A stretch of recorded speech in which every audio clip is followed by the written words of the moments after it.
So I've had a bit of a think about my AR-15 build, and what I've decided on doing is going all black instead of gray and black, because it seems like every AR-15 part that I've been looking for either doesn't come in gray or is like sold out in gray. So I'm just gonna stick with an all black rifle. Maybe I'll paint parts of it gray, I don't know, or I could go with a gray Wolfpack Armory lower and just spray paint the parts that I want gray. I had a talk with a buddy, and I think what I'm going to do is go with an A1 length AR-15 buttstock from Brownells. They sell the retro AR-15 A1 parts, and so I'm going to go with an A1 length buttstock. So I think I'll just stick with that, a fixed buttstock. I've never had an issue with fixed stock guns. I'm an AK guy, so I don't really care about adjustment or whatever. I'll just deal with it when I'm shooting it or whatever. If I'm wearing a vest or something. I don't really have a plate carrier, so I just have a magazine vest. So if I'm ever in a war zone or whatever, I'll just cope with the fact that I have an A1 length buttstock, which is shorter than an A2 M16. Also, I think I'm just gonna ditch the whole wolf themed build, because there's only, like, besides the Wolfpack Armory lower, there's not really any other companies that have like wolf themed names. Like, there's like a buttstock that's called an Alpha. It's like a minimalist buttstock, but it's got rubber coating all over it. I don't want any kind of rubberized stuff on my gun, other than maybe a pad on the back of the buttstock.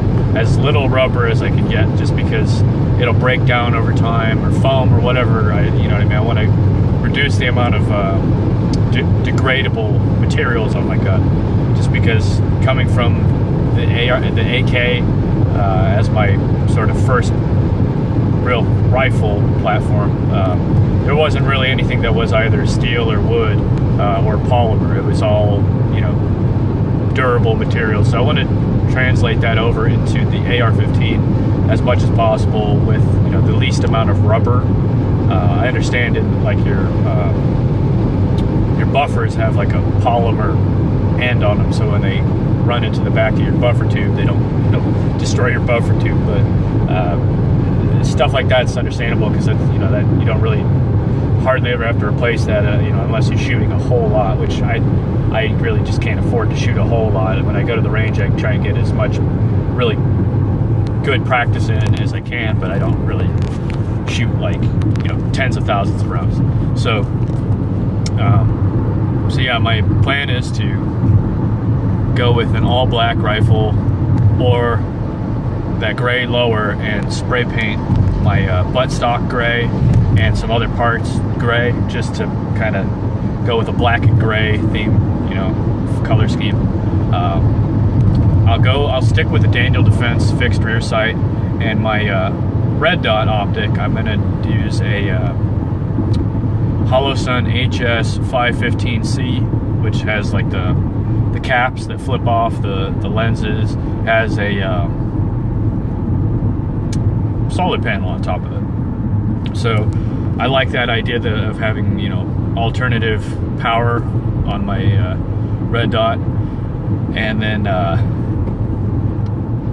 as far as like any kind of accessories on it, I think I will make a custom plate to mount a flashlight off the top of that handguard, because there are helicoiled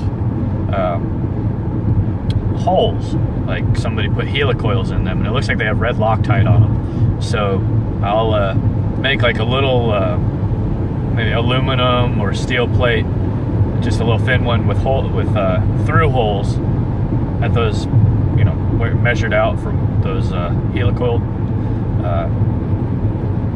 holes, so that I can mount a flat, a plate off the side and put a flashlight right there, so that way I have a little bit of light coming off the side of my gun.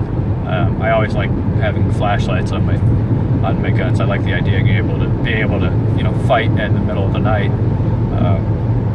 So I'll just come up with a plate. Maybe I'll have the through holes for the 2 helicoiled spots, and then I'll mill out like a M-LOK section, so I can put a little piece of pick rail, so I can mount a flashlight on the other side of it. So I'll have like a flashlight right next to my gun, or I'll make a L-shaped piece. So one part of the L will have the 2 through holes for the helicoils, and then it'll mount forward. The flashlight will mount forward of the handguard a little bit, so that I can, it won't be shining on the side of my gun. It'll, stand forward, kind of like where the bayonet lug would go. So other than those things, that's just kind of where I'm at. I'll use a Magpul, grip, just because my AR-15 pistol has that, and I really like that grip. I think it's very handy. It feels very comfortable. It's a nice grip angle. The A1 or the traditional AR-15, M16 hand guards or hand grips are kind of too angled. I think I like a little bit more vertical of a grip. Yeah, I put the Shockwave blade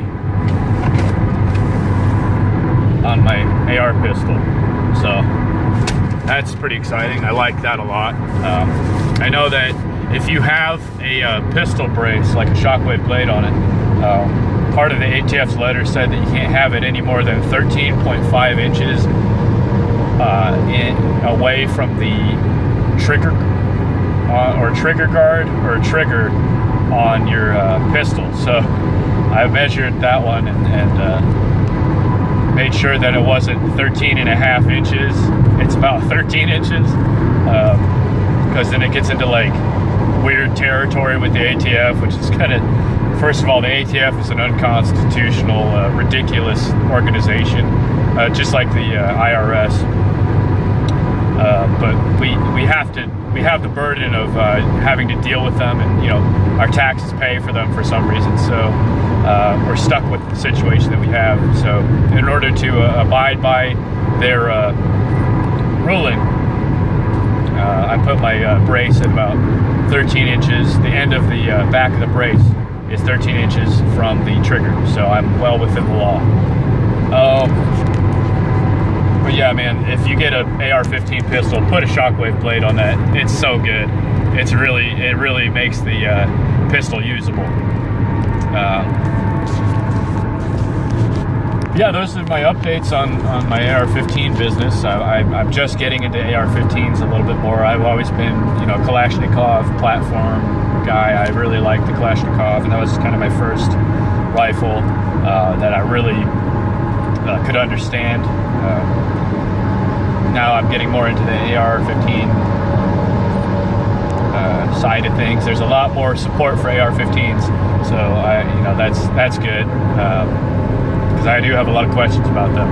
So for the Wolf build, I'm going with the T91 A1 upper receiver, possibly with a custom-made flashlight plate to hang off the top of the handguard. A Holosun HC, or whatever their abbreviation, 515C, mounted forward on my upper receiver, kind of like right at the very front end of my upper receiver, with a fixed rear sight, so that I can co-witness through it. That way, if I'm looking through my iron sights all the time and my red dot goes down, I can still be comfortable with that line of sight, just looking through my iron sights. I think that's it makes sense to me. I know guys do like a lower 1/3 co-witness, but I like a total co-witness on my guns. So I'll do that. HS 515C red dot. mounted forward of a Daniel Defense fixed rear sight. And then I'll do a A1 length Brownells buttstock fixed with a Magpul handguard and a Wolfpack Armory AR-15 lower, because I like the Howling Wolf emblem that they stamp on the Magpul. I think that's really cool. And I'll get a custom serial number. They have that option for like $19 extra, which I always choose the number 5 to end my serial numbers if I have the option for like a custom serial number, or like if it's Classic Firearms, I have the guys at Classic Firearms pick out a gun that serial number ends in 5, just because that's my lucky number. So I'll probably do a custom serial number along those lines, or name the rifle as something in the serial number. I think that's just a cool idea, just for me. But yeah, tell me if you think I should paint parts of the gun gray, or if you think I should go with an all-black rifle, just because I'm considering both options. And I want to be able to choose before I buy the lower receiver, which is either going to be a black lower receiver if I go all black, or a gray if I choose to paint parts of my rifle gray, if I go with a black and gray rifle. So again, let me know what you think in the comments.